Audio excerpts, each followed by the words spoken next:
Frères et sœurs, donc notre Saint-Père a écrit un document sur l'amour humain et divin du cœur de Jésus. L'amour, ce dont nous avons tous tellement besoin. Je n'ai encore rencontré personne qui m'a dit « Moi, je n'ai pas besoin d'être aimé. Je suis content comme je suis. » Non. Pour vivre, on a besoin de sentir qu'on existe, qu'on a besoin de sentir que pour quelqu'un, on a de l'importance, que pour quelqu'un, on vaut la peine d'être là, que pour quelqu'un, on vaut la peine de parler et d'exister. Eh bien, ça c'est le cœur de Jésus. Pour Jésus, Jésus a besoin de nous. Il a besoin de notre amour. Il a besoin de sentir qu'on l'aime. Jésus attend qu'on parle de lui. Parce que quand on parle de quelqu'un, celui dont on parle, on le fait exister, on lui donne la vie, on le fait vivre. Et je ne vous cacherai pas, sœurs et frères, que mon grand désir, c'est de parler de Jésus pour qu'il vive, pour qu'il existe, pour qu'il soit là. Pour qu'il soit là, auprès de chacun de vous. Que vous puissiez sentir que Jésus vous aime, que vous avez de la place dans son cœur, que vous êtes unique pour lui. Et le Saint-Père a bien compris qu'il était grand temps de rappeler cette dimension aux chrétiens, qu'ils apprennent à parler du Christ pour qu'il vive et pour qu'il existe. Et donc pour ça, il faut que nous renouvelions l'amour que nous portons à Jésus-Christ. Comme je le dis très souvent, si nous l'aimons simplement par intérêt, ce n'est pas de l'amour, ça, c'est du profit. Je l'aime pour ce que je peux en obtenir, pour ce que je peux en tirer, pour toutes sortes de choses. Mais non, Jésus, en tant que vrai Dieu, vrai homme, a besoin d'être aimé comme chacune de nous avons besoin d'être aimés. Et plus nous aimerons Jésus-Christ, plus Jésus-Christ pourra venir féconder notre vie et rendre une vie semblable à la sienne. Voyez-vous, dans notre monde tel qu'il est, le monde a besoin d'hommes, de femmes dont on sent que ce sont des passionnés de Jésus-Christ, que ce sont des hommes, des femmes qui sont amoureux de Jésus-Christ. Et peut-être que nous croyons que nous sommes séparés de Jésus-Christ. Et le Saint-Père commence son document en nous rappelant cette parole tellement forte de Saint Paul. Saint Paul qui dit « Mais il nous a aimés. Jésus nous a aimés. Et comme Jésus est ressuscité, comme Jésus est vivant, Jésus n'arrête pas de nous aimer. » J'ai envie de dire, 24 heures sur 24, Jésus nous aime. Jésus pense à nous, nous sommes dans son cœur et il cherche comment venir dans notre cœur. Ce soir, ouvrons notre cœur au Christ pour qu'il vienne habiter notre cœur, qu'il vienne purifier notre cœur, qu'il vienne guérir notre cœur et que notre cœur ne soit pas enfermé dans toutes ces choses que nous pouvons garder en nous et qui ne nous font pas du bien. Car souvent nous gardons dans nos cœurs des choses qui ne nous font pas du bien, des mauvais souvenirs, des paroles, des situations. Combien de choses ne gardons-nous pas dans notre cœur qui ne nous fait pas du bien? Eh bien, Jésus veut venir habiter dans notre cœur parce qu'il nous aime, pour qu'il n'y ait plus rien dans nos cœurs qui démolisse nos vies, qui perturbe nos relations, qui nous handicape d'une manière ou d'une autre. Jésus veut désirer venir habiter dans nos cœurs pour que dans nos cœurs il n'y ait que ce désir d'aimer comme lui a aimé et comme lui aime et comme lui continue d'aimer. Et donc Saint Paul fait cette constatation que le Saint-Père reprend. Il dit, mais il nous a aimés. Et il reprend cette citation complète de Saint Paul et il dit, mais rien ne pourra nous séparer de l'amour que Jésus nous porte. Est-ce que nous sommes convaincus de ça? Qu'il n'y a rien, absolument rien, qui peut nous séparer de cet amour que Jésus nous porte. Ouvrons nos cœurs, laissons Jésus venir dans nos cœurs. À la fin de ce document, le Saint-Père fera référence à l'apparition de Jésus à Sainte Marguerite Marie. Et quand Jésus apparaît à Sainte Marguerite Marie, il lui fait 12 promesses. Je terminerai en vous lisant les 12 promesses que Jésus fait à ceux et celles qui aimeront son cœur et qui s'attacheront à son cœur. Donc rien, absolument rien, ne peut nous séparer de l'amour que Jésus nous porte. Vous savez bien ça quand même. Quand vous êtes aimé de quelqu'un, cette personne-là ne vous en voudra jamais. Ne vous en voudra jamais. Elle vous pardonnera toujours. La personne qui nous aime, elle nous pardonne toujours. Et sans pardon, il n'y a pas de guérison. Sans pardon, il n'y a pas de guérison. Donc, c'est un cœur qui est tout ouvert. C'est un cœur qui attend. Il ne demande rien en retour. Parce que l'amour ne demande rien en retour. Vous savez comme moi, là où il est, Jésus aime chaque homme, Jésus aime chaque femme, Jésus aime chaque personne qui court sur cette terre, qui soit le plus parfait, le plus dégueulasse, le plus atroce humain.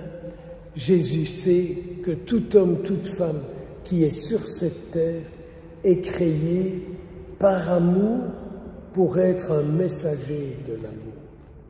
Et notre monde a besoin d'être guéri, d'être purifié de tout ce qu'il y a dans les hommes et les femmes d'aujourd'hui qui empêche l'amour de se répandre dans le monde. Notre monde a besoin de ce grand amour, de ce grand amour.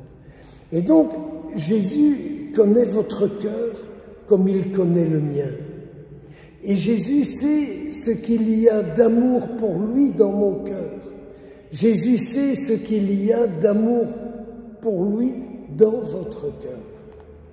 Jésus sait ce qu'il y a d'amour saint en nous pour tous ceux, toutes celles que nous croisons à l'extérieur de cette Eucharistie. L'amour rend l'être humain fécond. Et si aujourd'hui il y a aussi peu de fécondité spirituelle dans notre monde d'aujourd'hui, c'est certainement parce qu'il y a un gros problème au niveau de l'amour. Je suis intimement convaincu que si notre Église reprenait conscience qu'elle a comme mission d'être remplie de l'amour de Dieu pour tout homme et pour toute femme, nos églises seraient remplies. Elles seraient des lieux d'amour divin, des lieux d'amour divin. C'est cet amour-là qui manque. Hein. Oui, il y a beaucoup d'amour dans notre monde. L'amour de sa voiture, l'amour de son esthétique, l'amour de sa nourriture, l'amour de ses vacances, l'amour de ses sports d'hiver et tout le brol, quoi. Mais vraiment, un amour qui donne la vie, un amour qui transforme la vie, cet amour-là, il est grand temps que vous et moi, nous devenions capables de l'accueillir. Alors si ce soir, vous souhaitez vous laisser habiter par l'amour du Christ, dites-lui, viens changer mon cœur, viens habiter dans mon cœur, que toute ma vie soit passionnée par ta vie. Car dans le monde, nous sommes des hommes et des femmes dont on voit qui passionne notre vie. Hein? Le monde voit qui passionne la vie des chrétiens, quoi. J'espère que quand on me regarde, j'espère que quand on m'écoute, on dit, ben voilà quelqu'un qui est passionné par l'amour de Jésus-Christ et qui a envie que c'est cet amour-là qui rayonne dans le monde. Ouais, tout le reste, tout passe. Mais l'amour de Dieu en vous, en moi, en nous, est un amour éternel, J'ai célébré des funérailles ce matin. Alors quand j'entends les gens parler de l'amour, mais je me dis, mais c'est du n'importe quoi. J'en ai célébré ici dans cette église. Heureusement, les gens n'ont pas pris la parole, donc n'ont pas raconté trop de bêtises. Demain, j'en aurai encore. Mais vous voyez, nous ne savons plus ce qui est éternel dans notre vie. Eh bien, mes frères et mes sœurs, ce qui est éternel dans votre vie, dans la mienne, c'est l'amour de Dieu qui est en nous, que nous accueillons et que nous répandons en tous ceux, toutes celles que nous rencontrons. Grâce à Jésus, dit Saint Jean, grâce à Jésus, nous avons reconnu l'amour que Dieu a pour nous et nous y avons cru. Vous savez, l'amour que Dieu a pour nous, c'est qu'il nous a créés, c'est qu'il nous maintient en vie aujourd'hui. Pourquoi est-ce que nous sommes encore sur cette terre aujourd'hui? Que deux fois, moi je dis à Jésus, si je te suis plus utile sur cette terre, ben reprends-moi tout de suite. Hein. Je ne vois pas ma raison d'être pour faire tourner les commerces. Je ne vois pas cette raison d'être-là pour faire tourner les marchands de vêtements. Je n'en achète pas beaucoup. Pour faire tourner quoi? Non, je veux rester sur cette terre pour être utile à Jésus. Nous ne pourrions pas lui faire ça, lui dire cette promesse. Je veux rester sur cette terre pour t'être utile, pour te faire connaître, pour qu'on puisse te découvrir, pour qu'on puisse te reconnaître, pour qu'on puisse te connaître. Allez, courage. Essayons d'entrer progressivement dans cette démarche. Est-ce que nous reconnaissons l'amour de Dieu pour nous? C'est difficile pour beaucoup de gens, parce que pour eux, quand on leur dit « Dieu vous aime », ils vous répondent « Oui, mais j'ai prié pour ne plus être malade et j'ai encore été malade, donc Dieu ne m'aime pas. J'ai prié pour réussir mes examens, je ne les ai pas réussis, donc Dieu ne m'aime pas. J'ai prié pour… » je ne sais pas encore quoi. Tout ce que les gens viennent raconter, qu'on entend parfois le dimanche à la messe, dans les prières universelles, mais les gens prient pour toutes sortes de choses, mais jamais pour être remplis de l'amour de Dieu et pour que l'amour de Dieu se répande dans le monde. Il y a une terrible conversion à vivre, hein? Une terrible conversion à vivre parmi le peuple chrétien. Le peuple chrétien est très consommateur de Jésus-Christ, très peu amoureux de Jésus, très peu serviteur de Jésus. Alors Jésus, tant que tu me laisses sur cette terre, je veux que le monde découvre que c'est pour toi que je veux vivre, que c'est pour toi que je vais agir et que c'est à toi que j'offre les forces que tu me laisses. Oui, c'est pour toi. Et c'est difficile. Quand vous dites à des gens, ce soir je vais parler de l'amour du Christ pour vous, cause toujours, hein. Il y a un tellement beau film à la TV, quoi. Et voilà, et on est parti. Quoi. Voyez les choix qu'on fait. Savoir choisir et poser des choix qui engendrent notre éternité, poser des choix qui engendrent notre vie d'union, de communion avec Jésus-Christ. Ça, c'est difficile aujourd'hui. La TV, c'est plus confortable, le fauteuil, c'est quand même pas si mal que ça, et tout le reste. Eh ben non, Jésus, nous ce soir, c'est toi. C'est pour toi que nous sommes ici. C'est pour toi que nous sommes ici. Et donc je veux vraiment t'aimer pour ce que tu es, pour ce que tu fais, pour ce que tu dis. Je veux t'aimer parce que je suis certain, Jésus, qu'il n'y a pas d'autre sauveur que toi. Et que c'est toi seul qui peux sauver les familles, que c'est toi seul qui peux sauver notre Église, vu qu'elle doit être ton corps et le lieu où ton amour est présent. C'est toi seul qui peux sauver notre Église. C'est toi seul qui peux sauver nos vies religieuses. Toi seul qui peux sauver les hommes et les femmes d'aujourd'hui. Les super médecins, les bonnes thérapies, les bonnes techniques, la bonne nourriture bio et tout le brol. C'est pas ça qui sauvera le monde. Ça, c'est des faits de commerce pour faire vivre des gens sur les souffrances, les peurs et les inquiétudes des autres. Alors Seigneur, bénis-nous aujourd'hui et bénis tous ceux, toutes celles que nous portons ce soir dans nos cœurs et pour lesquels nous aimerions tellement qu'à travers nous, tu puisses les aimer d'un amour éternel, d'un amour qui les sauve. Les 12 promesses de Jésus à Sainte Marguerite Marie, à ceux qui honoreront son cœur, Jésus dit, je leur donnerai toutes les grâces nécessaires à leur état. Deuxième promesse, je mettrai la paix dans leur famille. Troisième promesse, je les consolerai dans toutes leurs peines. Quatrième promesse, je serai leur refuge assuré pendant cette vie et surtout à l'heure de la mort. Cinquième promesse, je répandrai d'abondantes bénédictions sur toutes leurs entreprises.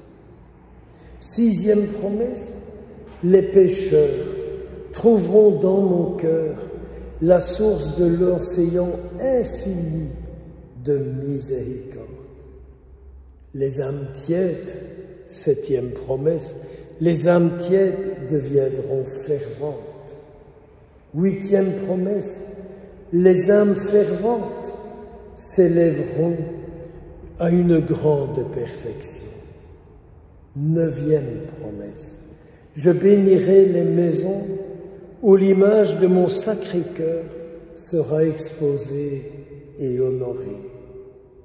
Dixième promesse, je donnerai aux prêtres la grâce de toucher les cœurs les plus endurcis. Priez pour moi, priez pour moi, priez pour moi, je vous en supplie, priez pour moi. Onzième promesse, les personnes qui partagent cette dévotion auront leur nom inscrit dans mon cœur où il ne sera jamais effacé. Douzième promesse, je promets, dans l'excès de la miséricorde de mon cœur, que mon amour tout-puissant accordera à tous ceux qui communieront le premier vendredi du mois et 9 mois de suite la grâce de la pénitence finale. Ils ne mourront point dans ma disgrâce, ni sans recevoir les sacrements, et mon cœur sera leur asile assuré à l'heure de la mort. Ne doutons pas des promesses de Jésus-Christ. Je vous en supplie, ne doutons pas des promesses de Jésus-Christ. Quand nous allons chez le médecin, on lui fait confiance sur ce qu'on nous dit, sur ce qu'il nous dit pour notre bien. Quand nous allons chez Jésus-Christ, ne doutons pas ce qu'il dit, mais ne doutons pas ce qu'il dit, car lui, tout ce qu'il dit, il ne retire jamais, jamais, jamais ses paroles. Jésus, bénis-nous. Au nom du Père, du Fils et du Saint-Esprit.